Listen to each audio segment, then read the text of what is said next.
नमस्ते प्रिय भक्तगण। क्या आपके जीवन में ऐसा समय आ गया है जब आपको लगने लगा है कि आपकी अपनी परछाई ने भी आपका साथ छोड़ दिया है?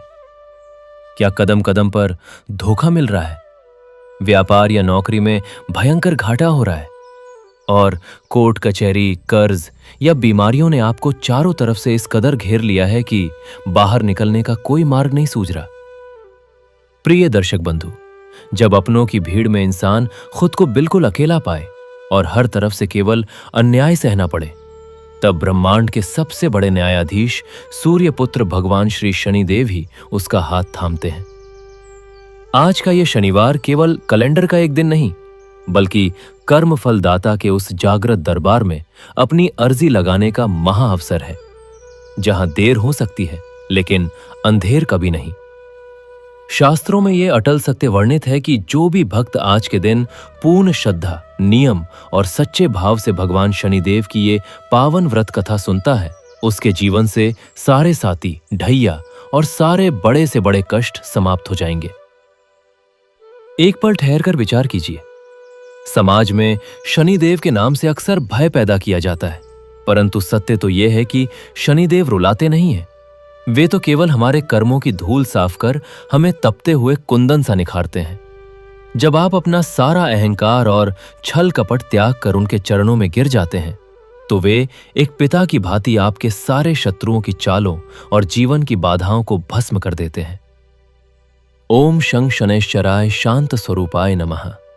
आज की ये कथा केवल सुनने मात्र की कोई कहानी नहीं है।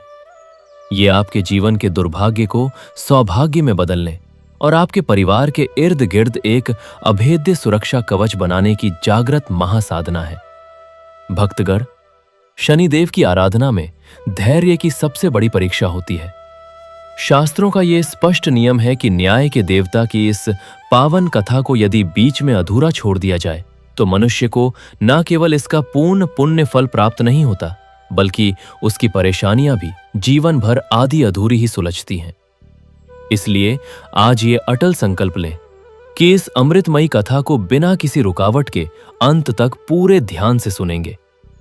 हो सकता है कथा के किसी प्रसंग में छिपा शनिदेव का कोई एक संदेश आपके वर्षों पुराने मुकदमों, कर्जों और दुखों को आज ही जड़ से उखाड़ फेंके। जो व्यक्ति कर्म फलदाता की महिमा को अपने हृदय में बसाता है, दुनिया की कोई भी ताकत उसका बाल भी बांका नहीं कर सकती। और यदि आप भी न्याय के मार्ग पर चलने वाले सच्चे सनातनी हैं, तो धर्म के इस प्रकाश को जन जन तक फैलाना आपका परम कर्तव्य है। इसलिए इस वीडियो को पूरे भाव से लाइक करें, अपने परिजनों और मित्रों के साथ साझा करें और भगवान शनिदेव की कृपा से निरंतर जुड़े रहने के लिए आपके अपने चैनल भक्ति स्टेशन को अभी सब्सक्राइब करें। तो आइए अपने मन मंदिर को शुद्ध करें, अपनी सभी चिंताओं की गठरी शनि महाराज के चरणों में अर्पित करें और पूरे भाव से जय शनिदेव का जयघोष करते हुए इस परम पावन शनिवार व्रत कथा की दिव्य यात्रा का शुभारंभ करते हैं। प्राचीन काल की बात है, जहां लोग भीतर से कोयले जैसे काले थे, पर बाहर से भस्म और चंदन लगाकर खुद को देवता साबित करते थे। वहां आवरणपुर नाम का एक अत्यंत मायावी राज्य बसा हुआ था। यहां के राजा छद्मसेन थे। राजा छद्मसेन ने अपने महल के ऊपर लोहे और शीशे की एक विशाल छत बनवा रखी थी। उनका मानना था कि इस छत के कारण भगवान शनिदेव की वक्र दृष्टि कभी उनके महल पर नहीं पड़ पाएगी। राजा बाहर से तो बहुत धर्म कर्म करते थे, मंदिर बनवाते थे, पर बंद दरवाजों के पीछे वे गरीबों का हक मारते थे और बेगुनाहों को सजा देते थे। वे कहते थे, दुनिया वही सच मानती है जो उसे दिखाई देता है, मेरे भीतर का पाप कौन देखने आ रहा है। वे भूल गए थे कि शनिदेव की दृष्टि से कोई छत या दीवार नहीं बचा सकती।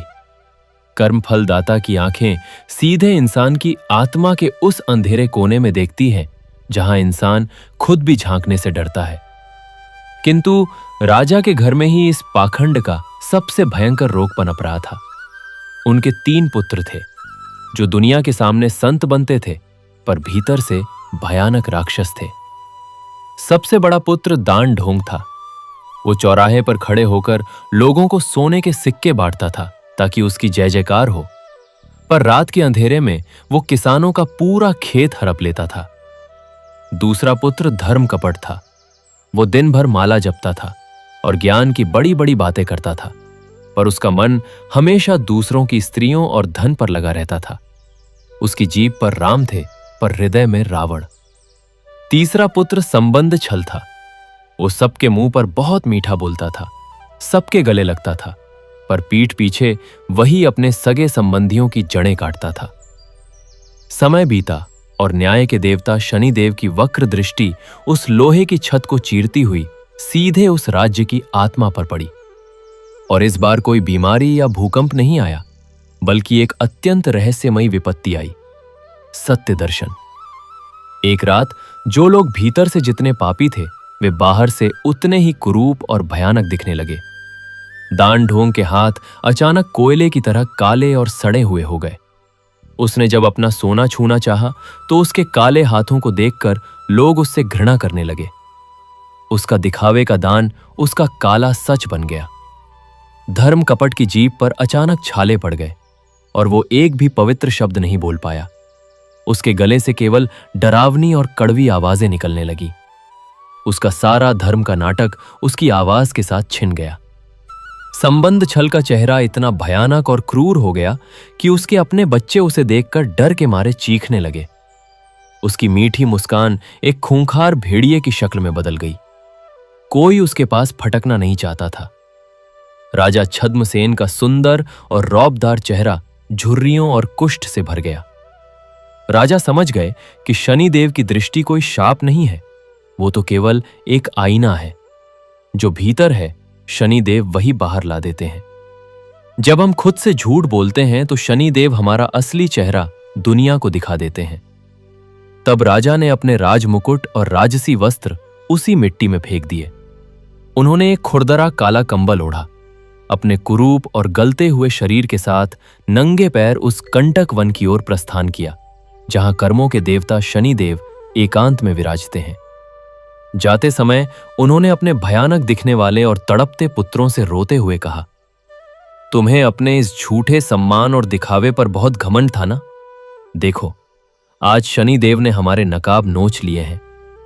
हमारी आत्मा का सड़ांध मारता हुआ सच हमारे शरीरों पर उभर आया है।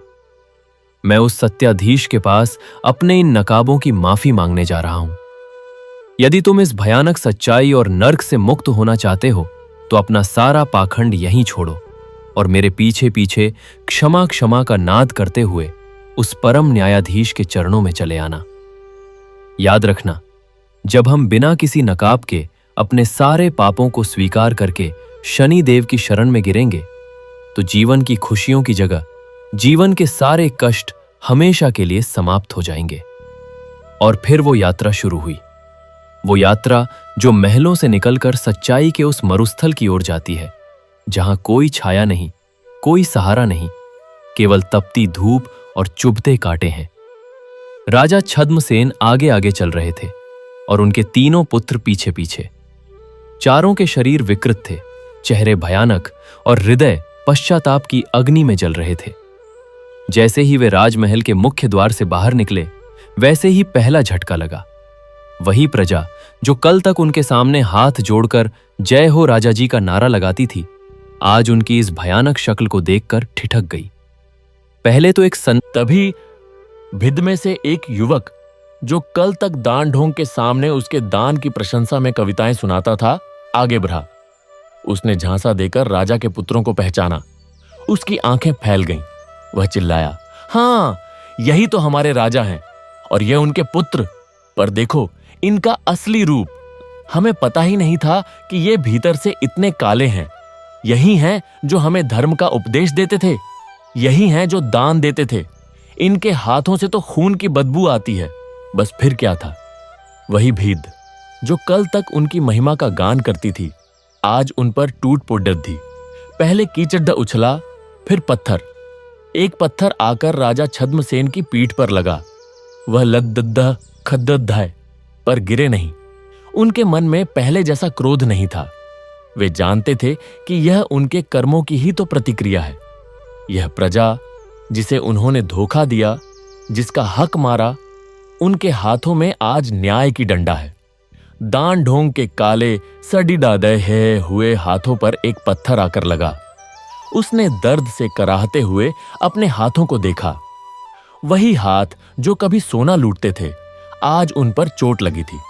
उसने क्रोध में एक पत्थर उठा लिया, उसे फेंकना चाहा, पर उसी क्षण उसकी नजर अपने पिता की ओर गई।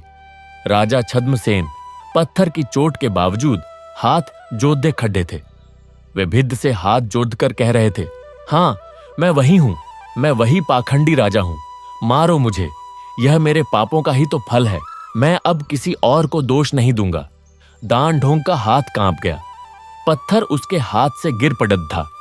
उसे एहसास हुआ कि क्रोध करना और किसी को दोष देना यह भी एक पाखंड ही होगा। उसके पिता ने उसे प्रायश्चित का पहला पाठ पढ़ाया था, बिना क्रोध के दंड सहना। भिद्ध का गुस्सा शांत नहीं हुआ था। वे उन पर पत्थर फेंकते हुए उनके पीछे पीछे चलने लगे। राजा और उनके पुत्रों को राज्य की सीमा तक इस यातना को सहनहना पड़ी था।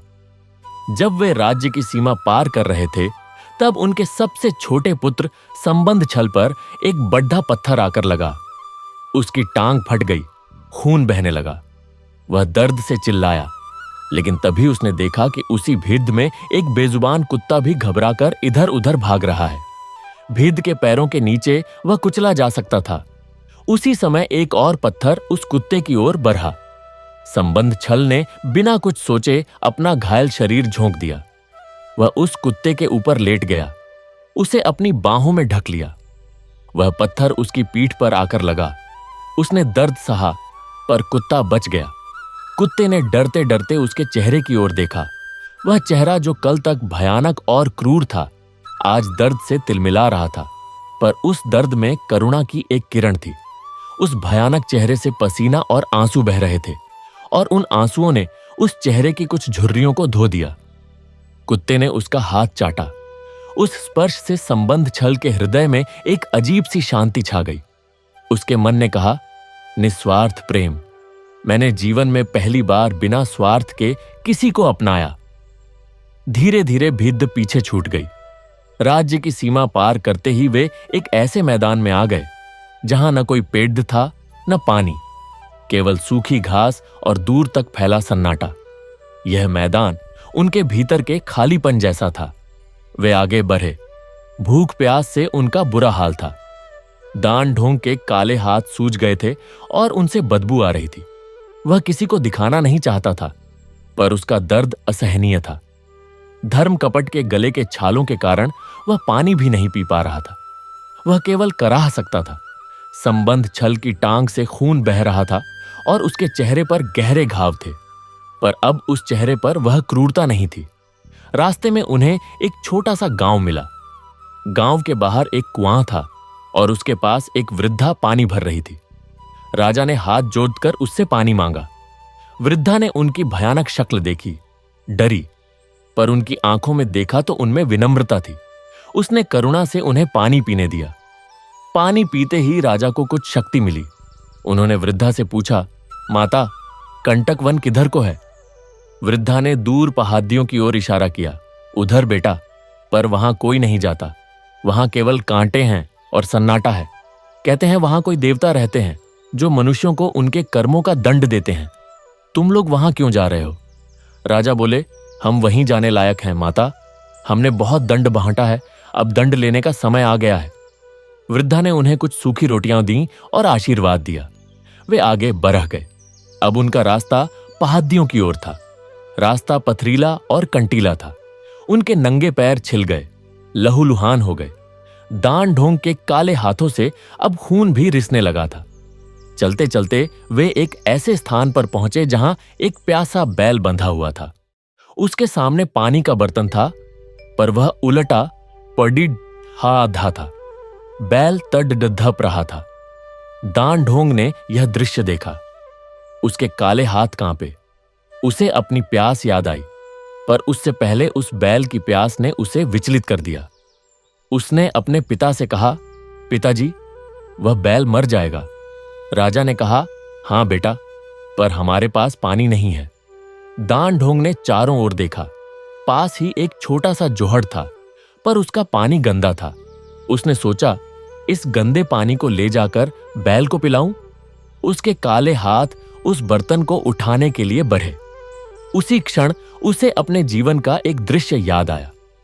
वह कितनी बार सोने के थालों में स्वादिष्ट भोजन करता था और गरीब किसानों के बैल भूखे प्यासे मर जाते थे। उसने जो खेत हद-धपे थे, उनमें ऐसे ही कितने बैल जोत जोत कर मारे गए थे। उसकी आंखों से आंसू निकल पड़े। उसने अपने काले सड्डे है गले हाथों से वह गंदा पानी उठाया, उस बर्तन में भरा और धीरे से उस बैल के सामने रख दिया। उसने अपने हाथों से बैल के सिर को सहलाया। बैल ने उसकी ओर करुणा से देखा और पानी पीना शुरू कर दिया। जैसे ही बैल ने पानी पिया, दान ढोंग के हाथों में एक अजीब सी सिहरन दौड़ गई। उसने अपने हाथों की ओर देखा। उनका कालापन हल्का पड़ी हज गया था और एर्डिडहन रुक गई थी। उसके हाथों पर नई त्वचा आने के लक्षण दिख रहे थे। वह चमत्कार नहीं था, वह तो कर्म का सिद्धांत था। जब उसने बिना किसी दिखावे के, बिना किसी स्वार्थ के, केवल करुणा से एक प्राणी की सेवा की, तो उसके पाखंड का एक हिस्सा धुल गया। आगे बढ़ने पर वे एक घने जंगल में पहुंचे। यह जंगल साधारण नहीं था। यहां का हर पेड़ कांटों से भरा था, मानो प्रकृति ने ही उनके पापों के कांटों को आकार दे दिया हो। धर्म कपट, जिसके गले के छालों के कारण वह बोल नहीं पा रहा था, वह इस जंगल में सबसे अधिक तड़िड़ पनजिया रहा था। उसके मन में हजारों बातें थीं। वह कुछ कहना चाहता था, पर उसके गले से केवल कर्कश आवाजें निकलती। उसे लगा जैसे उसकी जीभ पर हजारों बिच्छू डंक मार रहे हों। जंगल में एकांत था। रास्ता भूलकर वे एक संकरे रास्ते पर निकल पड़िड्डा थे। वहां उन्हें एक घायल हिरण मिला जो शिकारी के जाल में फंसा हुआ था। वह तड़डड़ दीधी पे भी रहा था, पर आवाज नहीं निकाल पा रहा था। धर्म कपट ने उस हिरण की आंखों में देखा, वही पीड़ा, वही असहायता। उसे लगा जैसे वह हिरण उसी का प्रतिबिंब है। वह चाहता था कि वह उस जाल को खोले, पर उससे कुछ बोला नहीं जाता था। चिल्लाकर किसी को बुलाना चाहता था, पर आवाज नहीं थी। उसने अपने मन में ही प्रार्थना की। उसने अपने भीतर के ईश्वर से प्रार्थना की, न कि बाहर दिखाने के लिए। उसने अपने मन ही मन कहा, हे स्वामी, मैंने जीवन भर तुम्हारा नाम जपा, पर मैं झूठा था। आज मैं सच में तुम्हें पुकारता हूं। इस हिरण की रक्षा करो। मैं नहीं कर सकता, तुम करो। उसने अपने दर्द भरे हाथों से जाल को पकड़ा और अपनी पूरी शक्ति लगाकर उसे खींचा। उसके गले से एक अजीब सी दर्द भरी आवाज निकली, जो न तो शब्द थी और न ही प्रार्थना, पर वह उसके हृदय की गहराई से निकली थी। जाल टूट गया। हिरण छूटकर भाग गया। उसी क्षण धर्म कपट को लगा जैसे उसके गले की पीड़ा कम हो गई हो। उसने धीरे से ओम नमः शिवाय कहना चाहा। उसके गले से एक धीमी पर स्पष्ट आवाज निकली। वह साफ नहीं थी, पर वह निकली थी। उसके छाले अब इतने दर्दनाक नहीं रहे। उसे एहसास हुआ कि सच्ची प्रार्थना कभी मौन नहीं होती। वह हृदय से निकलती है, चाहे गला बैठा हो या जीभ लड़खड़ा रही हो। रात हो गई। उन्होंने एक पेड़ के नीचे विश्राम किया। उनके पास खाने को कुछ नहीं था। राजा छद्मसेन ने वृद्धा की दी हुई सूखी रोटियां निकाली। चारों भूखे थे, पर रोटियां केवल 2 ही थीं। राजा ने एक रोटी अपने पास रखी और एक के 3 टुकड़े करके अपने पुत्रों को दे दिए। उन्होंने कहा, यह मेरा उपवास है। मैंने तुम्हें पाप सिखाए, इसलिए मैं भूखा रहूंगा। पुत्रों ने वह रोटी खाई। आधी रात को अचानक एक भेड़िए के आने की आहट हुई। उसकी आंखें अंधेरे में चमक रही थीं। वह भूख से व्याकुल था। संबंध छल ने सबसे पहले उसे देखा। उसने भेड़िए की आंखों में देखा। उसमें भूख थी, क्रूरता नहीं। उसी क्षण उसके पिता राजा की ओर भेड़िए ने छलांग लगा दी। संबंध छल ने तुरंत अपने शरीर को झोंक दिया। वह भेड़िए और अपने पिता के बीच में आ गिरा।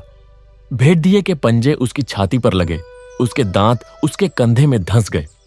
दर्द असहनीय था, पर संबंध छल चिल्लाया नहीं।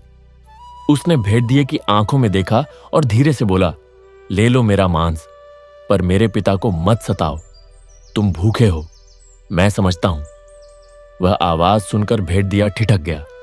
उसने उस इंसान को देखा जो उससे डर नहीं रहा था, बल्कि उससे प्रेम की भाषा में बात कर रहा था। भेड़िए ने अपने पंजे हटा लिए। उसने संबंध छल के घावों को चाटा और धीरे धीरे जंगल में विलीन हो गया। राजा ने अपने पुत्र को गोद में उठा लिया। उनकी आंखों से आंसू बह रहे थे। उन्होंने देखा कि संबंध छल का चेहरा, जो कल तक भयानक और क्रूर था, आज रात के अंधेरे में भी चांद की रोशनी की तरह कोमल और दिव्य लग रहा था। उस पर से क्रूरता की सारी परतें हट गई थीं। उसकी टांग का घाव अब भर रहा था। उसने बिना सोचे समझे, बिना किसी दिखावे के अपने पिता की रक्षा के लिए अपने प्राण न्यौछावर कर दिए थे। वही संबंध छल जो जीवन भर रिश्तों को तोड़ ढता था, आज रिश्ते की सबसे बढ़ती कीमत चुका रहा था। तीनों पुत्रों के हृदय परिवर्तन के ये क्षण देखकर राजा छद्मसेन की आंखें नम हो गईं। उन्हें समझ में आ गया कि शनिदेव की कृपा क्या होती है। शनिदेव कोई श्राप नहीं देते, वे तो केवल मनुष्य के सामने उसका असली रख देते हैं। और जब मनुष्य उस सच को स्वीकार कर लेता है, तब शनिदेव की वक्र दृष्टि सीधी हो जाती है और उनकी करुणा बरसने लगती है। अब वे कंटक वन की ओर बढ़ रहे थे। रास्ते में उन्हें एक साधु मिले। वे बहुत वृद्ध थे। उनका शरीर केवल हड्डियों का ढांचा रह गया था, पर उनकी आंखों में अजीब सी चमक थी। राजा ने उन्हें प्रणाम किया और पूछा, महात्मन, क्या यही कंटक वन का मार्ग है? साधु ने उनकी ओर देखा, उनके विकृत शरीरों को देखा और मुस्कुराए। वे बोले, बेटा, यह तो कंटक वन का मार्ग है, पर असली कंटक वन तो तुम अपने भीतर ही लिए फिर रहे हो। यह बाहर के कांटे तो केवल प्रतीक हैं। तुमने अपने भीतर के पाखंड के कांटों को निकालना शुरू कर दिया है, इसलिए तुम्हें यह मार्ग मिल गया। साधु ने उन्हें बिठाया और कहानी सुनानी शुरू की। बेटा, तुम जानते हो राजा नल की कथा। राजा नल भी बहुत प्रतापी थे। उन पर भी शनिदेव की कृपा हुई, अर्थात उन्हें अपने कर्मों का फल भोगना पड़ी था। देवता लोग भी कर्मफल से ऊपर नहीं हैं। राजा नल का सब कुछ छिन गया, राज्य, धन, परिवार। वे जंगलों में भटकते रहे। उनकी पत्नी दमयंती उनसे बिछुद्ध गईं। उन्हें सांप ने डस लिया, जिससे उनका शरीर विकृत हो गया। पर क्या उन्होंने कभी सत्य छोड़ा? क्या उन्होंने कभी शनिदेव को कोसा? नहीं, उन्होंने हर कष्ट को सहर्ष स्वीकार किया। वे जानते थे कि यह उनके कर्मों का फल है, और जब उन्होंने बिना किसी द्वेष के, बिना किसी शिकायत के वह कष्ट भोग लिया, तब शनिदेव ने स्वयं उनके सामने प्रकट होकर उन्हें आशीर्वाद दिया। उनका राज्य, उनकी पत्नी, उनका सम्मान सब लौट आया। यही शनिदेव की लीला है। वे हमें गिराकर ही सही, हमें हमारी असली जगह दिखाते हैं। राजा और उनके पुत्र यह कथा सुनकर अश्रुपूरित हो गए। उन्हें समझ में आया कि उनकी यह यात्रा कोई दंड नहीं, बल्कि एक परीक्षा है, जिसे पार करके वे शुद्ध हो सकते हैं। फिर उन्होंने साधु से पूछा, गुरुदेव, शनिदेव के पैरों में लंगधापन कैसे आया? यह हमने सुना है, पर उसका मर्म नहीं समझे। साधु मुस्कुराए और बोले, बेटा, यह शरीर तो नश्वर है। देवताओं के भी शरीर हैं, पर उनके शरीर की स्थिति उनके कर्मों का प्रतीक है। शनिदेव ने कभी किसी को कष्ट देने के लिए कष्ट नहीं दिया। उन्होंने तो केवल न्याय किया। पर न्याय करना भी एक कठोर तपस्या है। जो न्याय करता है, वह दोनों पक्षों के दुख को समान रूप से अनुभव करता है। एक राजा को दंड देते समय शनिदेव को उस राजा के वैभव के, पत्नी पुत्रों के विलाप का दुख भी अनुभव होता है, पर उन्हें करना पड़ता है, क्योंकि उन्होंने पाप किया है। यह सहानुभूति ही उनके पैरों का लंगधापन है।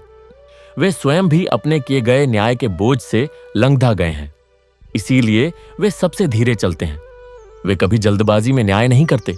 वे प्रतीक्षा करते हैं, सहन करते हैं और फिर सही समय पर अपना फल देते हैं। साधु की बातें सुनकर उनके हृदय में शनिदेव के प्रति भय नहीं, बल्कि अपार श्रद्धा उम्द पड़ती थी। वे समझ गए कि शनिदेव क्रूर नहीं है, वे तो सबसे अधिक संवेदनशील हैं। वे हमारे दुहक को भी अनुभव करते हैं, पर न्याय के मार्ग से विचलित नहीं होते। साधु ने आगे कहा, और भृगु ऋषि का प्रसंग सुना है? भृगु ऋषि महान तपस्वी थे। एक बार वे यह जानने के लिए निकले कि त्रिदेवों में सबसे श्रेष्ठ कौन है। वे पहले ब्रह्मा जी के पास गए। वहां उन्होंने उनका अनादर किया। फिर शिव जी के पास गए, वहां भी उन्होंने उनकी परीक्षा ली। अंत में वे विष्णु जी के पास पहुंचे। विष्णु जी उस समय योग निद्रा में लीन थे।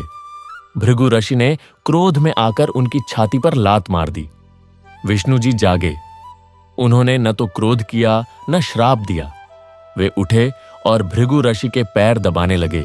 बोले, हे महर्षि, आपके पैर में चोट लग गई होगी, मैं क्षमा चाहता हूं। यह देख भृगु ऋषि को अपने किए पर पश्चाताप हुआ। वे समझ गए कि सच्ची श्रेष्ठता क्षमा में है, अहंकार में नहीं। पर इसके बाद भृगु ऋषि शनिदेव के दर्शन करने गए। उन्होंने सोचा, विष्णु जी तो इतने दयालु हैं, उनके पुत्र शनि कैसे होंगे। जब वे शनिदेव के पास पहुंचे तो शनिदेव ने उन्हें देखते ही कहा, हे ऋषिवर, आपने ब्रह्मा विष्णु महेश का अनादर किया। अब आप मेरे पास आए हैं, बताइए आपको क्या चाहिए। भृगु ने कहा, मैं आपके दर्शन करना चाहता हूं। शनिदेव ने कहा, मेरे दर्शन सहज नहीं हैं। मेरे दर्शन का अर्थ है अपने कर्मों के फल को आमंत्रित करना। क्या आप इसके लिए तैयार हैं? भृगु ऋषि ने कहा, हां, मैं तैयार हूं। तब शनिदेव ने अपनी वक्र दृष्टि उन पर डाली। भृगु ऋषि के शरीर पर हजारों घाव हो गए। उनकी तपस्या का एक अंश नष्ट हो गया। वे व्याकुल हो उठे। तब शनिदेव ने कहा, हे ऋषिवर, यह आपके पिछले जन्म के कुछ कर्मों का फल था जो आपको भोगना था। मैंने केवल वही दिया। अब आप शुद्ध हो गए हैं। और फिर उन्होंने अपनी करुणामयी दृष्टि से भृगु ऋषि को आशीर्वाद दिया।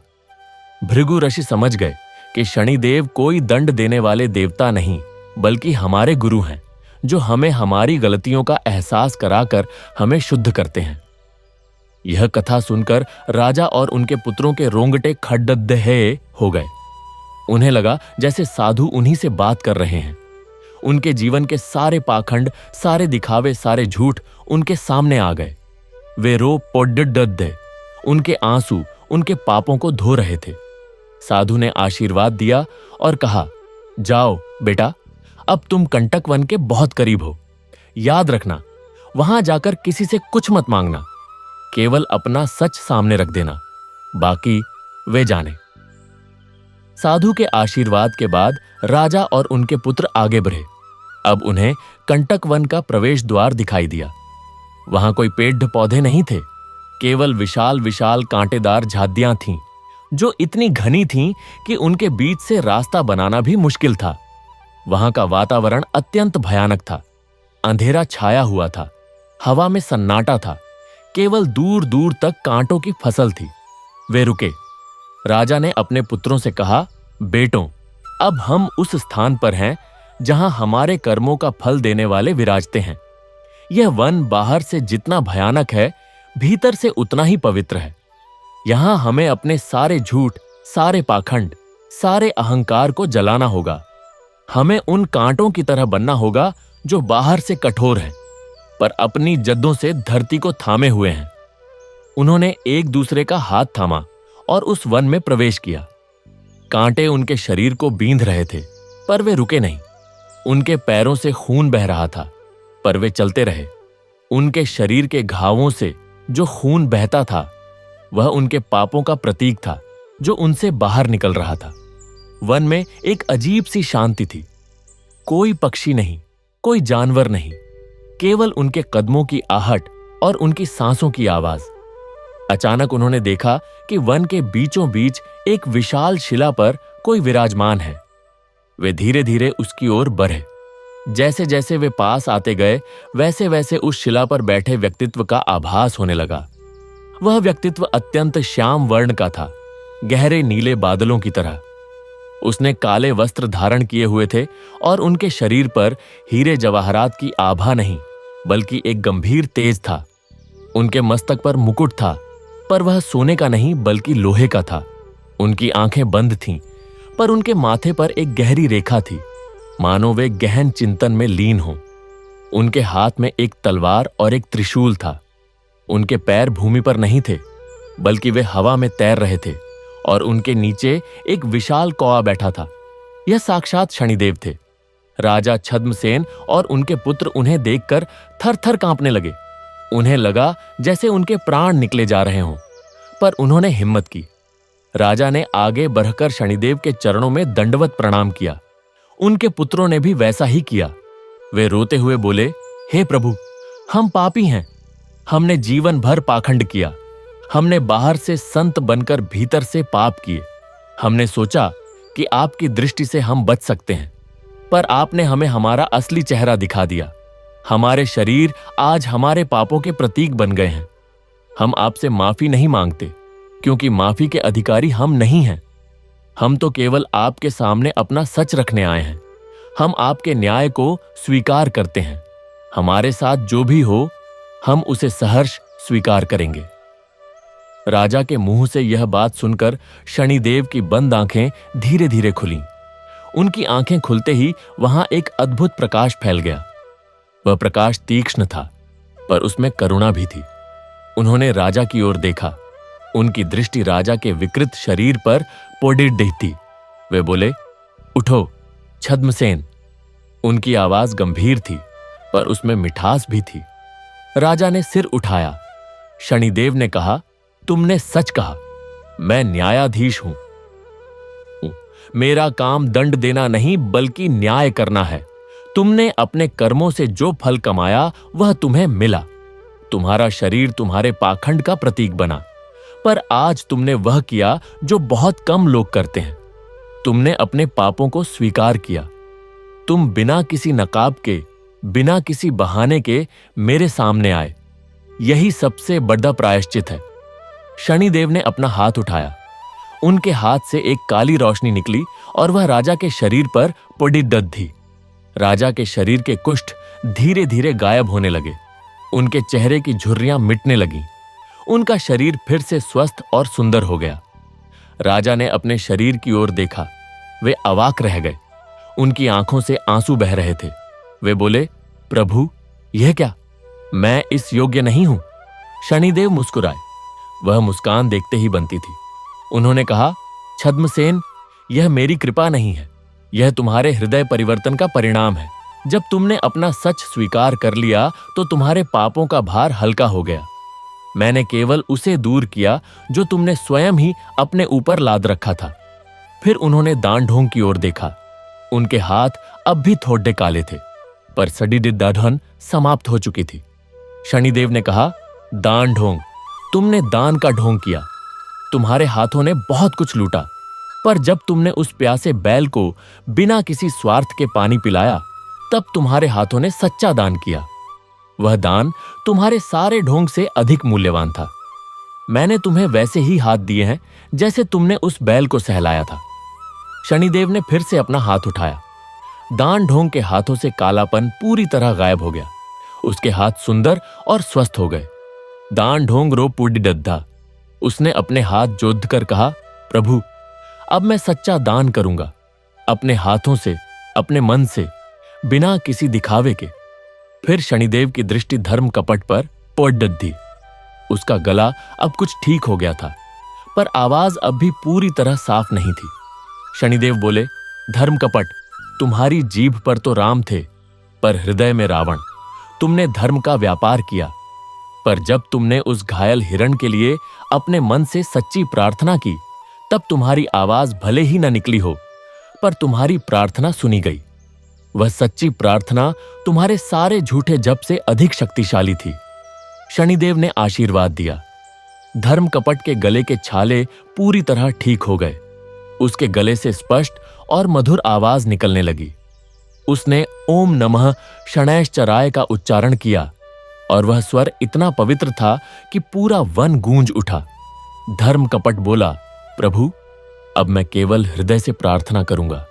मेरी जीभ केवल सत्य बोलेगी। अंत में शनिदेव ने संबंध छल की ओर देखा। उसके चेहरे पर अब वह भयानकता नहीं थी। वह कोमल और दिव्य लग रहा था। शनिदेव ने कहा, संबंध छल, तुमने रिश्तों का छल किया। तुम सबके गले लगते थे, पर भीतर से जहर घोलते थे। पर आज तुमने एक बेजुबान कुत्ते को बचाने के लिए अपने प्राण न्यौछावर कर दिए और फिर एक भेड़िए से भी प्रेम की भाषा में बात की। तुमने बिना किसी स्वार्थ के, बिना किसी अपेक्षा के प्रेम किया। यही सच्चा संबंध है। शनिदेव ने आशीर्वाद दिया। संबंध छल के चेहरे से आखिरी कुरूपता की रेखाएं भी मिट गईं। उसका चेहरा चांद की तरह खिल उठा। वह बोला, प्रभु, अब मैं सच्चे रिश्ते निभाऊंगा, बिना किसी स्वार्थ के, केवल प्रेम से। चारों पिता पुत्र शनिदेव के चरणों में गिर पड़े डर थे। उनकी आंखों से अविरल अश्रुधारा बह रही थी। वे रो रहे थे, पर उनके आंसुओं में दुख नहीं था, बल्कि कृतज्ञता थी, शांति थी और प्रेम था। शनिदेव ने उन्हें उठाया और अपने पास बिठाया। उन्होंने कहा, देखो छद्मसेन, तुम मुझसे डरते थे। तुमने सोचा कि मैं तुम्हें दंड दूंगा, पर मैं दंड नहीं देता। मैं तो केवल वही दिखाता हूं जो तुम हो। मैं एक दर्पण हूं। जो लोग अपना मुंह धोकर सज धज कर दर्पण के सामने आते हैं, वे स्वयं को सुंदर देखते हैं। पर जो लोग मैले कुचैले झूठे पाखंड से सजे हुए आते हैं, दर्पण उनका मैल ही दिखाता है। मैं वही हूं। तुमने आज अपना मैल स्वीकार कर लिया, उसे धो डाला, इसलिए आज तुम दर्पण में अपना वास्तविक शुद्ध रूप देख रहे हो। उन्होंने आगे कहा, तुमने सोचा था कि लोहे की छत मेरी दृष्टि को रोक लेगी। मेरी दृष्टि तो हर आवरण को भेदती है। वह तुम्हारे महलों की छत नहीं, तुम्हारे मन के पर्दे को भेदती है। वह तुम्हारे भीतर उतर कर देखती है कि तुम सच में क्या हो।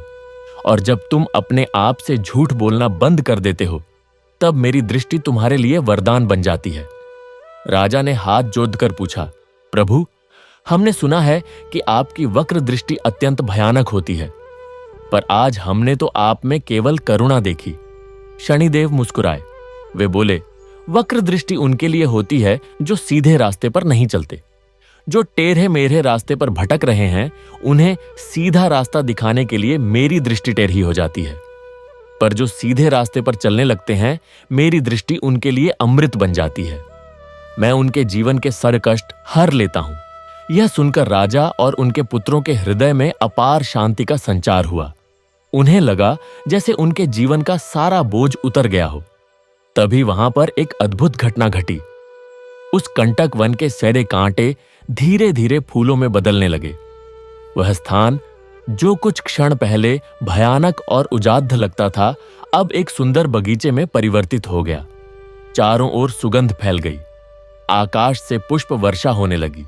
देवताओं के दुंदुभी बजने लगे। शनिदेव ने अपना दिव्य रूप प्रकट किया। उनके श्याम वर्ण में एक अद्भुत तेज था। उनके मस्तक पर लोहे का मुकुट अब हीरो से जगमगा रहा था। उनकी आंखों में करुणा का सागर उमड़ रहा था। वे बोले, छद्मसेन, अब तुम अपने राज्य लौट जाओ। तुमने अपना प्रायश्चित कर लिया है। अब तुम सच्चे राजा बनकर शासन करो। याद रखना, सच्चा राजा वह नहीं जो प्रजा से डर पैदा करे, बल्कि वह जो प्रजा के दिलों में राज करे। और वह राज तभी मिलता है जब तुम स्वयं सच्चे बनोगे। राजा ने विनम्रता से पूछा, प्रभु, अब हम आपकी कैसे उपासना करें? हम आपको कैसे प्रसन्न रखें?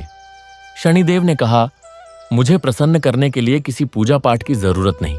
मुझे प्रसन्न करने का सबसे सरल उपाय है सच बोलना, सच के मार्ग पर चलना।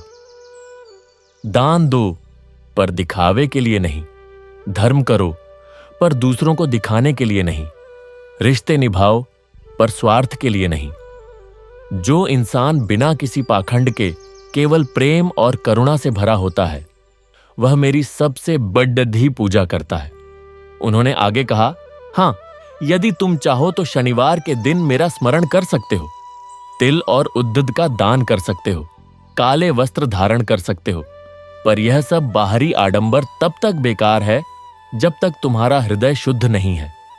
सबसे बड़ा व्रत है अपने मन को पाखंड से मुक्त रखना।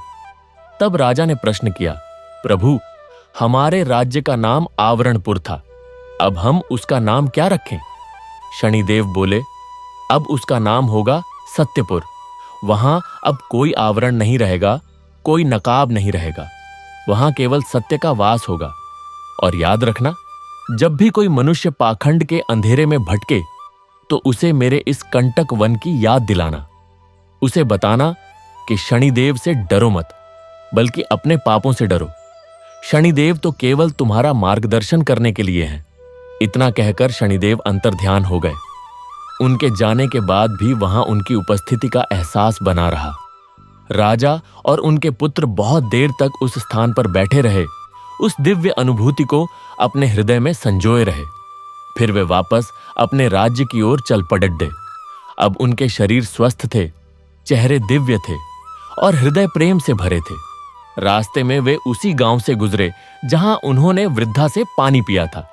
वृद्धा ने उन्हें देखा तो पहचान न सकी। राजा ने उनके चरण छुए और कहा, माता, हम वही भिखारी हैं जिन्हें आपने रोटी खिलाई थी। आपके आशीर्वाद से हम शनिदेव के दर्शन करके लौटे हैं। वृद्धा की आंखें खुली की खुली रह गईं। उन्होंने राजा को आशीर्वाद दिया।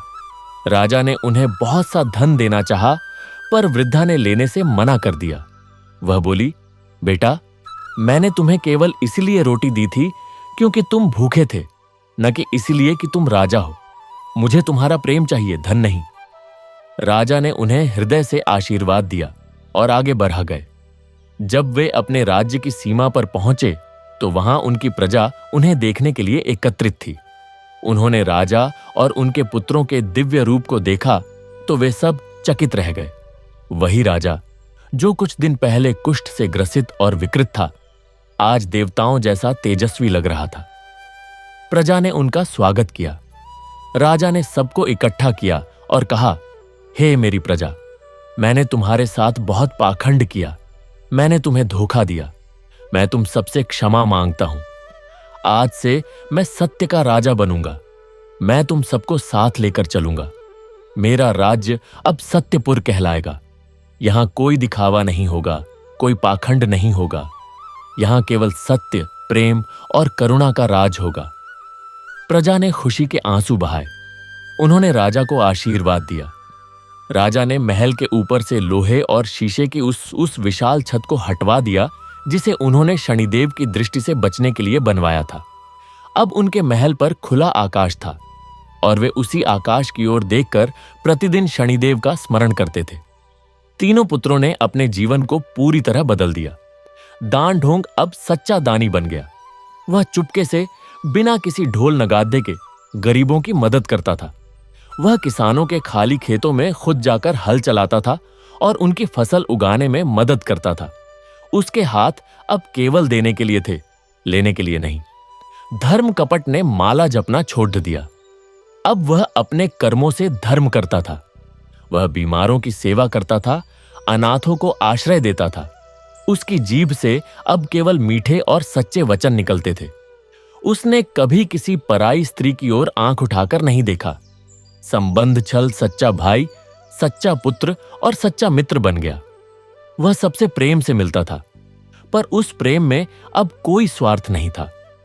वह दूसरों की सफलता पर खुश होता था और दूसरों के दुख में रोता था। समय बीतता गया। राजा छद्मसेन, जो अब सत्यसेन कहलाते थे, ने बहुत न्यायपूर्वक राज्य किया। उनके राज्य में कोई पाखंड नहीं था, कोई दिखावा नहीं था।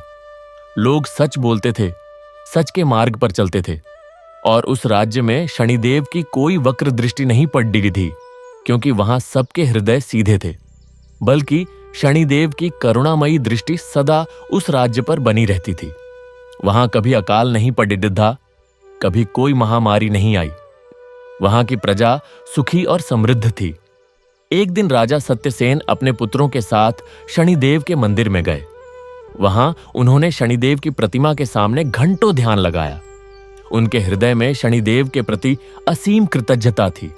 उन्हें लगा जैसे शनिदेव उनसे कह रहे हों, देखो, मैंने तुम्हें सच्चा सुख दिया। वह सुख क्षणिक नहीं, शाश्वत है। यही मेरी भक्ति का फल है। तभी उन्हें एक दिव्य आवाज सुनाई दी, सत्यसेन, तुमने सच्चे मन से मेरी शरण ली। तुमने अपने पाखंड को त्यागा। इसलिए मैं तुम्हें वरदान देता हूं कि तुम्हारे राज्य में कभी पाखंड का प्रवेश नहीं होगा। और जो कोई भी मनुष्य तुम्हारी इस कथा को सुनेगा, जो कोई भी मेरे इस सत्य रूप को जानेगा, उसके जीवन के सारे कष्ट समाप्त हो जाएंगे। वह क्षणिक सुखों के पीछे नहीं भागेगा, बल्कि शाश्वत शांति को प्राप्त करेगा। राजा ने उस दिव्य वाणी को प्रणाम किया। वे समझ गए कि शनिदेव की सच्ची कृपा क्या होती है। उस दिन के बाद से राजा ने अपने जीवन का अंतिम समय इस कथा को लोगों को सुनाने में बिताया। वे राज्य भर में घूमते और लोगों को शनिदेव के सत्य स्वरूप का ज्ञान देते। वे कहते, हे लोगों, शनिदेव से डरो मत। डरो अपने पाखंड से, अपने झूठ से, अपने दिखावे से, क्योंकि यही तुम्हारे सबसे बड़े अधे शत्रु हैं। शनिदेव तो केवल तुम्हारे मित्र हैं, तुम्हारे गुरु हैं, तुम्हारे मार्गदर्शक हैं। वे तुम्हें तुम्हारी गलतियां दिखाकर तुम्हें शुद्ध करते हैं। इसलिए उनका सदा स्मरण करो, पर केवल बाहर से नहीं, भीतर से। उनके नाम का जाप करो, पर केवल होठों से नहीं, हृदय से। और जब तुम सच में उनके हो जाओगे तो तुम्हारे जीवन का हर कष्ट समाप्त हो जाएगा और तुम्हें वह शाश्वत शांति मिलेगी जिसके लिए यह सारा संसार तरसता है। राजा सत्यसेन ने बहुत लंबी आयु पाई। उनके पुत्रों ने भी उन्हीं के मार्ग पर चलकर राज्य किया और उनके राज्य में हमेशा सत्य, प्रेम और करुणा का वास रहा। किंतु यह संसार परिवर्तनशील है। एक पीढ़ी के बाद दूसरी पीढ़ी आती है और उनके सामने नए नए संकट, नए नए प्रलोभन आते हैं। राजा सत्यसेन के पोते का नाम था विचारवान। नाम के अनुरूप वह अत्यंत बुद्धिमान, ज्ञानी और तेजस्वी था। उसने अपने दादा और पिता से सत्य और न्याय की शिक्षा पाई थी। उसने सुना था कि किस प्रकार उसके पूर्वज शनिदेव की कृपा से पाखंड के अंधकार से निकलकर सत्य के प्रकाश में आए थे। विचारवान के मन में एक जिज्ञासा जागृत हुई। उसने सोचा, मेरे दादा ने शनिदेव के दर्शन किए थे, उनसे साक्षात वार्ता की थी। मैं भी तो उन्हीं का वंशज हूं। क्या मैं भी उन दिव्य दर्शनों का अधिकारी नहीं? मैंने तो कभी कोई पाखंड किया ही नहीं। मैं तो जन्म से ही सत्य के मार्ग पर चल रहा हूं। क्या शनिदेव मुझे भी दर्शन देंगे? धीरे धीरे यह जिज्ञासा उसके मन में अहंकार में बदलने लगी। वह सोचने लगा, मैं कितना पवित्र हूं। मेरे दादा तो पाखंडी थे, उन्होंने पाप किए थे, तब जाकर उन्हें दर्शन हुए। मैं तो जन्म से साधु हूं, निश्चय ही मैं उनसे भी बड़ा भक्त हूं। उसके मन में यह भाव आते ही उसके भीतर एक अदृश्य पाखंड का जन्म हो गया। वह पाखंड दिखावे का नहीं था, बल्कि अपनी पवित्रता के प्रति अहंकार का था। वह यह भूल गया कि मैं पवित्र हूं का भाव भी एक प्रकार का अहंकार ही है और अहंकार ही सबसे बड़ा पाखंड है। एक दिन विचारवान अपने महल की उस खुली छत पर खड़ा था जहां से खुला आकाश दिखता था। उसने आकाश की ओर देखकर कहा, हे शनिदेव, मैं आपका परम भक्त हूं। मैंने जन्म से कोई पाप नहीं किया। मैं सत्य के मार्ग पर चलता हूं। कृपा करके मुझे भी दर्शन दीजिए, जैसे आपने मेरे दादा को दिए थे। उसकी इस पुकार में विनम्रता नहीं थी, बल्कि एक मांग थी, एक दावा था। वह शनिदेव से कह रहा था, मैं अच्छा हूं, इसलिए मुझे इनाम दो। उसी क्षण आकाश में काले बादल छा गए। वायु तीव्र गति से चलने लगी, बिजली कड़कने लगी। विचारवान भयभीत नहीं हुआ, बल्कि उसने सोचा, हां, अब शनिदेव प्रकट हो रहे हैं। तभी उस काले आकाश में एक दिव्य प्रकाश हुआ और उस प्रकाश के मध्य में शनिदेव प्रकट हुए। वे अत्यंत श्याम वर्ण के थे। उनके शरीर पर कवच था, हाथ में तलवार और त्रिशूल था और उनकी आंखों से अग्नि की ज्वालाएं निकल रही थीं। उनकी यह मूर्ति उतनी शांत और करुणामयी नहीं थी जितनी राजा सत्यसेन ने देखी थी। यह मूर्ति प्रचंड और भयानक थी। विचारवान ने उन्हें देखा तो उसके प्राण सूख गए। वह कांपने लगा। उसने हाथ जोड़कर कहा, हे प्रभु, मैं आपका भक्त हूं, मुझे आशीर्वाद दीजिए। शनिदेव की वाणी गरज के समान थी। वे बोले, विचारवान, तू मेरा भक्त है। तूने कभी मेरा सच्चा स्वरूप जाना ही नहीं। तूने सोचा कि तू पवित्र है, इसलिए तू मेरे दर्शन का अधिकारी है। तेरे दादा ने पाप किए थे, इसीलिए उन्हें दर्शन हुए। तू बड़ा अज्ञानी है। तेरे दादा ने जब मेरे दर्शन किए तब वे स्वयं को पापी मान रहे थे। वे रो रहे थे, वे क्षमा मांग रहे थे। उनमें अहंकार का नाम नहीं था। तूने तो मुझे बुलाया ही इसलिए कि तू अपने को उनसे श्रेष्ठ मानता है। तेरा यह अहंकार ही तेरा सबसे बड़ा पाखंड है। विचारवान के पैरों तले जमीन खिसक गई। उसे एहसास हुआ कि उससे कितनी बड़ी भूल हुई है। उसने कहा, प्रभु, मैं अज्ञानी हूं, मुझे क्षमा करें। शनिदेव बोले, क्षमा की कोई बात नहीं। मैं तुझे दंड नहीं दूंगा, क्योंकि तूने अभी तक कोई बड़ा पाप नहीं किया है। पर तुझे एक पाठ पढ़ना होगा। तू यहां से उसी कंटक वन में जा जहां तेरे दादा गए थे। वहां जाकर तपस्या कर। वहां तुझे एहसास होगा कि सच्ची पवित्रता अहंकार में नहीं, विनम्रता में है। इतना कहकर शनिदेव अंतर्ध्यान हो गए। विचारवान वहीं मूर्छित होकर गिर पड़ा। जब उसे होश आया तो उसने अपने शरीर की ओर देखा। वह स्वस्थ था। उसके शरीर पर कोई विकृति नहीं आई थी, क्योंकि उसने पाप नहीं किए थे, केवल अहंकार किया था। पर उसके हृदय में एक गहरी पीड़ा थी, एक खालीपन था। उसे लगा जैसे उसके जीवन का कोई अर्थ ही नहीं रह गया। उसने अपने पिता और दादा को सारी बात बताई। राजा सत्यसेन, जो अब बहुत वृद्ध हो चुके थे, ने उसे अपने पास बिठाया और कहा, बेटा, तूने कोई पाप नहीं किया, पर तूने एक बहुत बड़ी भूल की। तू यह भूल गया कि सच्चा ज्ञान विनम्रता सिखाता है, अहंकार नहीं। तूने सोचा कि मैं पवित्र हूं, इसलिए मैं बड़ा हूं, पर यह मैं ही तो सबसे बड़ा पाखंड है। जब तक यह मैं है, तब तक ईश्वर से मिलन संभव नहीं। तुझे वहां जाना ही होगा। यह तेरे दादा का आदेश नहीं, शनिदेव का आदेश है। विचारवान ने अपने दादा के चरण छुए और कंटक वन की ओर प्रस्थान कर गया। यह यात्रा उसके दादा की यात्रा से बिल्कुल अलग थी। उसके दादा का शरीर विकृत था। वे पाप के बोझ से दबे थे, इसीलिए उनका मार्ग कष्टमय था। विचारवान का शरीर स्वस्थ था। उसने कोई पाप नहीं किया था, पर उसका मन अहंकार से ग्रस्त था, इसीलिए उसकी यात्रा का कष्ट बाहरी नहीं, भीतरी था। वह जैसे जैसे आगे बढ़ता गया, उसके मन के सारे दंभ, सारे अहंकार, सारे झूठे दावे उसके सामने आने लगे। उसे एहसास होने लगा कि वह जितना पवित्र समझता था, उतना पवित्र था नहीं। उसके मन में कितनी बार क्रोध आया था, कितनी बार ईर्ष्या हुई थी, कितनी बार उसने अपने से छोटों को नीचा समझा था। वह इन बातों को कभी पाप नहीं मानता था, क्योंकि उसने कोई बड़ा अपराध नहीं किया था। पर अब उसे समझ में आया कि मन के ये छोटे छोटे विकार भी पाप हैं, और यही विकार अहंकार का रूप लेकर सबसे बड़े पाखंड में बदल जाते हैं। कंटक वन अब भी वैसा ही था, कांटों से भरा हुआ। पर विचारवान के लिए ये कांटे बाहरी नहीं थे। जैसे ही उसने वन में प्रवेश किया, उसे लगा जैसे हर कांटा उसके अहंकार को बींध रहा हो। वह चिल्लाया, हे प्रभु, मैं समझ गया, मैं कुछ भी नहीं हूं। मेरी पवित्रता, मेरा ज्ञान, मेरा सब कुछ आपका दिया हुआ है। मुझे इसका अहंकार नहीं करना चाहिए था। मैं अपने दादा की तरह ही एक साधारण मनुष्य हूं, जिसमें कमियां हैं, कमजोरियां हैं। कृपया मुझे क्षमा करें। वह वन के बीचों बीच उसी शिला पर जा गिरा जहां उसके दादा ने शनिदेव के दर्शन किए थे। वह फूट फूट कर रोने लगा। उसके आंसुओं में अब अहंकार नहीं था, केवल विनम्रता थी। तभी वहां एक मंद प्रकाश हुआ। शनिदेव प्रकट हुए, पर इस बार उनका रूप वैसा नहीं था जैसा विचारवान ने महल की छत पर देखा था। इस बार वे अत्यंत शांत, करुणामयी और सौम्य थे।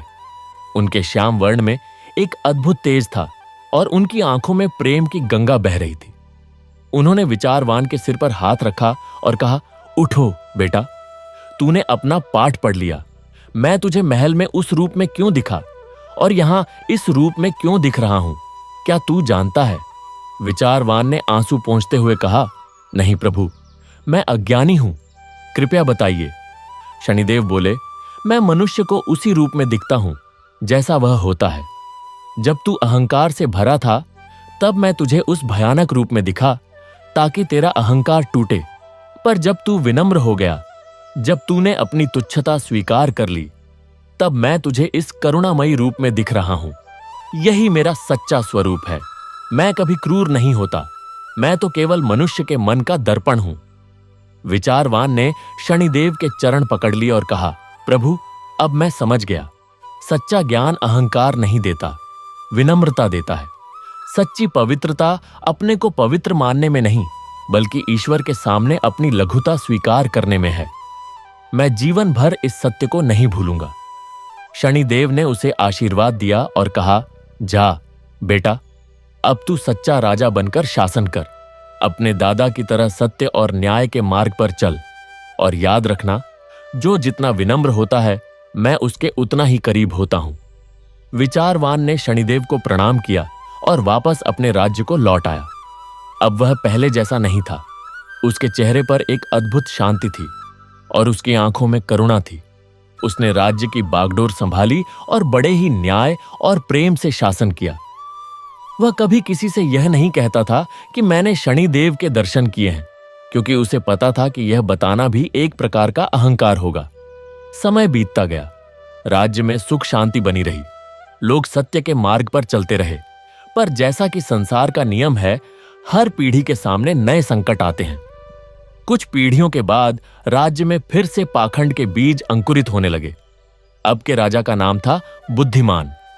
वह अत्यंत बुद्धिमान था, पर उसकी बुद्धि का उपयोग वह सत्य की रक्षा के लिए नहीं, बल्कि पाखंड को और अधिक परिष्कृत रूप देने के लिए करने लगा। उसने सोचा, मेरे पूर्वज शनिदेव के भक्त थे। उन्होंने सत्य के मार्ग पर चलकर राज्य किया, पर मैं तो और भी बुद्धिमान हूं। मैं ऐसी नीतियां बनाऊंगा, ऐसे कानून बनाऊंगा कि लोग बाहर से तो सत्य के मार्ग पर चलते दिखें, पर मैं उनका शोषण कर सकूं। बाहर से सब अच्छा दिखेगा, पर भीतर से मैं राज्य करूंगा। बुद्धिमान ने महल के ऊपर फिर से एक छत बनवाई, पर यह छत लोहे और शीशे की नहीं थी, बल्कि यह छत बुद्धि की थी। उसने सोचा, मैं इतना चालाक हूं कि शनिदेव की दृष्टि को धोखा दे सकता हूं।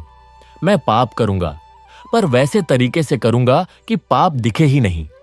मैं अन्याय करूंगा, पर वैसे कानून बना दूंगा कि वह अन्याय न्याय लगे। उसने कर वसूलना शुरू किए, पर उन करों को उसने धर्म के नाम पर वसूला। उसने कहा, यह कर शनिदेव के मंदिर के लिए है। लोग खुशी खुशी कर देते थे, पर वह धन मंदिर तक नहीं पहुंचता था, बल्कि उसके अपने खजाने में चला जाता था। उसने न्यायालय बनाए, पर उनमें ऐसे न्यायाधीश रखे जो उसके इशारे पर न्याय करते थे। अमीरों को न्याय मिलता था, गरीबों को नहीं, पर बाहर से देखने पर सब कुछ बिल्कुल ठीक लगता था। बुद्धिमान के 3 पुत्र थे। उनके नाम थे लोभसार, मोहसार और मदसार।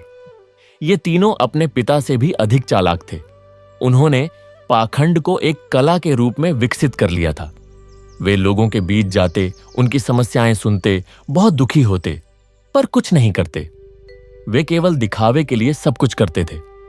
लोभसार ने एक विशाल अन्न भंडार बनवाया और घोषणा की कि अकाल के समय यह भंडार जनता के लिए खोल दिया जाएगा, पर उसने वहां सड़ा गला अन्न रखवा दिया, ताकि जरूरत पड़ने पर भी लोग उसे लेने से मना कर दें और वह कह सके, मैंने तो देना चाहा, पर लोगों ने लिया नहीं। मोहसार ने एक आश्रम खोला। वहां वह गरीब बच्चों को मुफ्त शिक्षा देता था, पर वह उन्हें वैसी ही शिक्षा देता था जैसी वह चाहता था, ताकि वे बड़े होकर उसके गुलाम बने। वह उन्हें सिखाता था कि राजा की आज्ञा का पालन करना ही सबसे बड़ा धर्म है।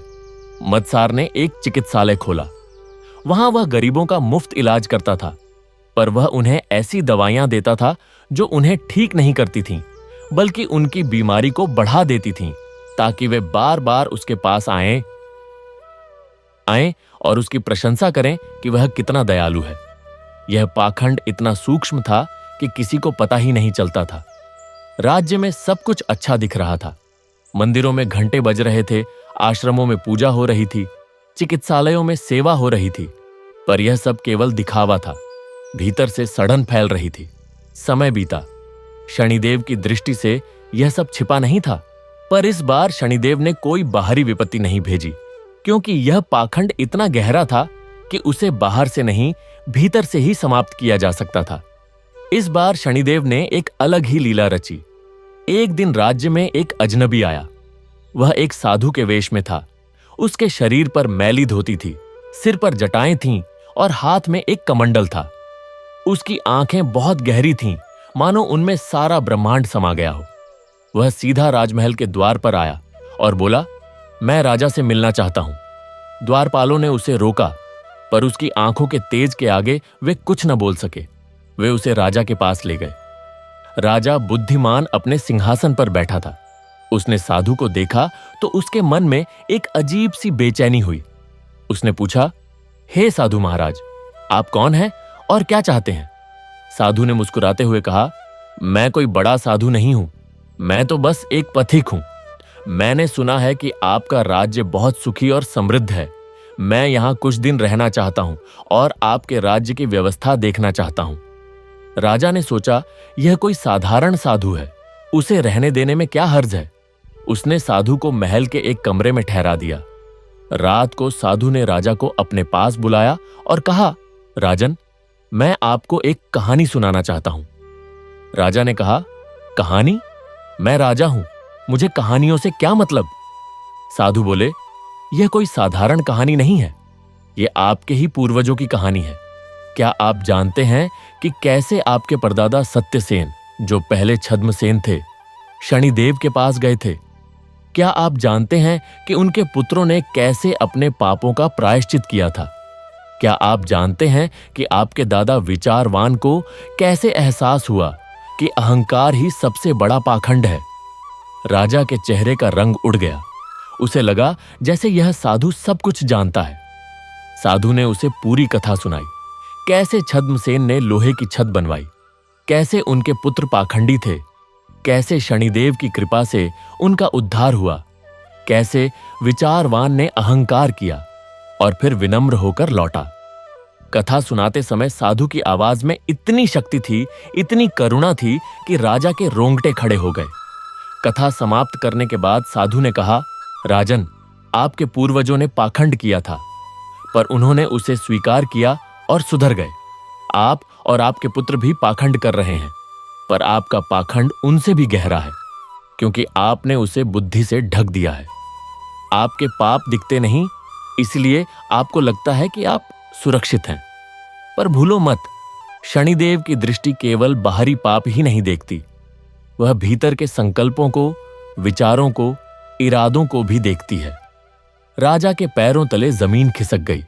उसने साधु के चरण पकड़ लिए और कहा, हे महात्मन, आप कौन हैं? आप तो साक्षात देवता लगते हैं, कृपया मेरा उद्धार कीजिए। साधु ने अपना वेश त्याग दिया। उनके सामने साक्षात शनिदेव प्रकट थे। वे बोले, बुद्धिमान, मैं तुम्हें दंड देने नहीं आया हूं, मैं तो तुम्हें सचेत करने आया हूं। तुमने अपनी बुद्धि का दुरुपयोग किया है। तुमने सोचा कि बुद्धि के आवरण से तुम मुझे धोखा दे सकते हो, पर बुद्धि तो मेरी भी है और वह मुझे धोखा नहीं दे सकती। अब भी समय है, अपने पथ को सुधार लो, अपने पुत्रों को सुधारो और याद रखो, सच्ची बुद्धि वह है जो सत्य के मार्ग पर चलाए, न कि सत्य को छिपाने का काम करे। बुद्धिमान ने शनिदेव के चरणों में गिरकर कहा, प्रभु, मैंने बहुत बड़ा पाप किया है, मुझे क्षमा करें। मैं अब अपने सारे पाखंड को त्याग दूंगा। शनिदेव बोले, क्षमा तुम्हें मिलेगी, पर उसके लिए तुम्हें प्रायश्चित करना होगा। तुम और तुम्हारे तीनों पुत्र उसी कंटक वन में जाओ जहां तुम्हारे पूर्वज गए थे। वहां जाकर तपस्या करो। जब तुम सच में पाखंड रहित हो जाओगे, तब मैं तुम्हें दर्शन दूंगा। बुद्धिमान ने सिर झुका लिया। उसने अपने पुत्रों को बुलाया और सारी बात बताई। लोभसार, मोहसार और मदसार भी अपने पिता की तरह चालाक थे। उन्होंने सोचा, हम भी वहां चलेंगे, पर जैसे ही मौका मिलेगा हम वापस आ जाएंगे। यह सब पाखंड है। उनके मन में अभी भी पाखंड था। उन्होंने सोचा कि वे शनिदेव को भी धोखा दे सकते हैं। चारों कंटक वन की ओर चल पड़े। रास्ता लंबा और कठिन था, पर लोभसार, मोहसार और मदसार के मन में पाखंड था, इसलिए उन्हें रास्ते में कांटे नहीं चुभते थे, पर उनके मन में एक अजीब सी बेचैनी थी। वे सोचते थे, हम बड़े चालाक हैं, हमने राज्य में लाखों लोगों को धोखा दिया, यह एक साधु हमें क्या धोखा देगा। उन्हें अपनी बुद्धि पर बहुत घमंड था। जब वे कंटक वन की सीमा पर पहुंचे तो वहां उनका स्वागत एक अजीब दृश्य ने किया। वन के प्रवेश द्वार पर एक विशाल दर्पण रखा था। वह दर्पण इतना साफ और चमकीला था कि उसमें मनुष्य का पूरा प्रतिबिंब दिखता था, पर वह प्रतिबिंब बाहरी नहीं, भीतरी था। जैसे ही लोभसार ने उस दर्पण में देखा, उसने देखा कि उसके शरीर के भीतर एक भयानक राक्षस बैठा है, जो सोने के सिक्कों पर बैठा है और उन्हें गिन रहा है। उसका चेहरा लाल था और आंखों में लोभ की आग जल रही थी। मोहसार ने दर्पण में देखा तो उसने देखा कि उसके भीतर एक कपटी पुजारी है जो माला तो झप रहा है, पर उसकी आंखें छोटे बच्चों पर टिकी हैं जिन्हें वह अपना गुलाम बनाना चाहता है। मदसार ने दर्पण में देखा तो उसने देखा कि उसके भीतर एक डॉक्टर के वेश में एक जल्लाद है जो मरीजों को जहर दे रहा है और उनकी मौत पर खुश हो रहा है। तीनों चीख पड़े। वे उस दर्पण से दूर भागना चाहते थे, पर उनके पैर जमीन से जड़ गए। तभी उस दर्पण से शनिदेव प्रकट हुए। वे बोले, लोभसार, मोहसार, मदसार, तुम मुझे धोखा देने आए हो। तुमने सोचा कि तुम अपने पिता के साथ यहां आकर नाटक करोगे और वापस जाकर फिर वही करोगे। देखो, यह दर्पण तुम्हारा असली चेहरा है। इसे देखो और बताओ, क्या तुम प्रायश्चित के योग्य हो? तीनों घबरा गए। उन्होंने शनिदेव के चरण पकड़ लिए और कहा, प्रभु, हमें क्षमा करें। हमने सच में पाखंड किया है। हम अब सुधर जाएंगे। शनिदेव ने कहा, सुधरना इतना आसान नहीं है। तुम्हारे पिता ने बुद्धि से पाखंड किया था, इसलिए उनका प्रायश्चित अलग होगा, पर तुम लोगों ने तो पाखंड को अपना स्वभाव बना लिया है। तुम्हारे लिए प्रायश्चित का रास्ता बहुत लंबा है। शनिदेव ने उन तीनों को अलग अलग दिशाओं में भेज दिया। लोभसार को एक ऐसे गांव में भेजा गया जहां अकाल पड़ा हुआ था। वहां उसे भूखों को भोजन बांटना था, पर उसके पास भोजन नहीं था। उसे स्वयं भूखा रहना था और लोगों की सेवा करनी थी। वहां उसे एहसास हुआ कि सच्चा दान वह है जो अपनी जरूरत में से निकाल कर दिया जाए, न कि जो अतिरिक्त हो। मोहसार को एक ऐसे स्थान पर भेजा गया जहां कोढ़ियों की बस्ती थी। वहां उसे उनकी सेवा करनी थी, उनके घाव धोने थे, उनकी पीड़ा सहनी थी। वहां उसे एहसास हुआ कि सच्ची पूजा वह है जो मनुष्य की सेवा में हो, न कि मंदिरों के आडंबर में। मदसार को एक ऐसे जंगल में भेजा गया जहां जानवर उस पर हमला करते थे। उसे उन जानवरों से दोस्ती करनी थी।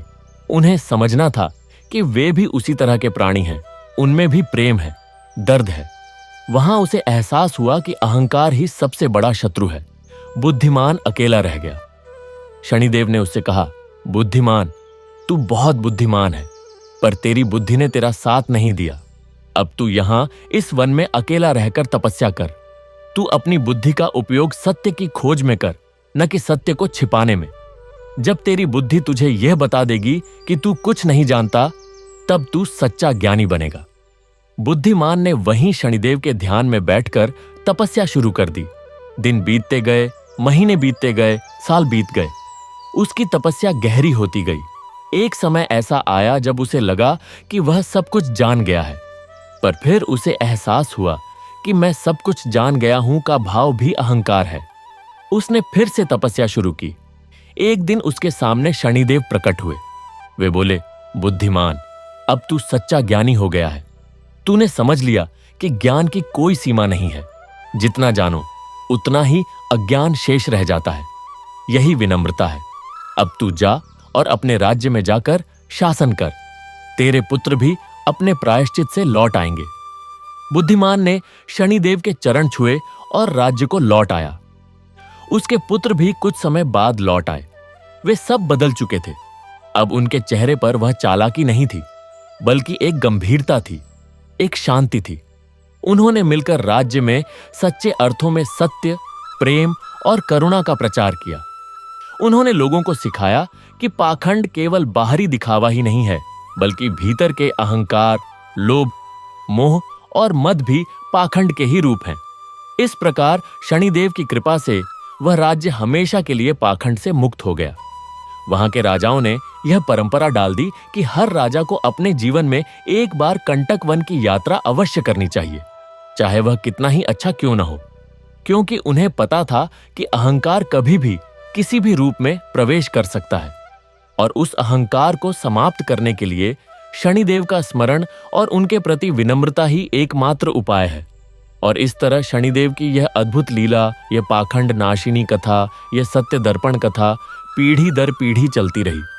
लोग इसे सुनते रहे, समझते रहे और अपने जीवन में उतारते रहे, क्योंकि यह कथा केवल एक कहानी नहीं है। यह तो जीवन का सबसे बड़ा सत्य है कि जो जैसा है उसे वैसा ही दिख जाता है, और जो स्वयं को वैसा दिखा लेता है वही शनिदेव का प्रिय भक्त है। ओम शांति, ओम शांति, ओम शांति। जय शनिदेव, जय सत्य, जय कर्म।